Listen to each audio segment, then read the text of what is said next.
हा तुम्हाला बी धावायचं होय बर साडे वेळेत जाता का नाही बर आज कसं काय मग मैदानाव गावाजवळच आहे म्हणून होय. मथुरच्या गाडीतच चढलाय का तुम्ही किती वेळ आहे शाळेत बर मथुर बद्दल काय सांगताल काय आवडतं मथुरचं पळतं चांगला होय हे पाहू शकता बिंदोडचा बेताज बादशाह म्हणून ज्याची ओळख आहे तो हिंद केसरी मथुर सुद्धा कासेगावच्या मैदानामध्ये दाखल झाला आहे तोच रुबाब तीच दहशत आणि तोच दरारा घेऊन मथुर कासेगावच्या मैदानामध्ये दाखल झाला आहे मथुर 407 मध्ये काय आला समीर भाई सांगतात समीर भाई आज कसं काय 407 मध्ये नियोजन केलं मोठं पण जास्त होती आणि ती गाडी जरा कामाला लावली बरं त्याच्यामुळं जास्त संख्या फॅन्सची त्याच्यामुळं मित्रांनो तुम्ही पाहू शकता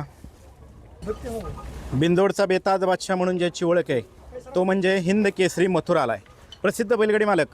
राहुलदादा पाटील यांचा मथुर मैदानात दाखल झालाय कासेगावच्या आणि तो आज समाजसेवक संतोष तोडकर यांच्या मल्हार बरोबर पळताना दिसणार आहे सुंदर असा पायरा आहे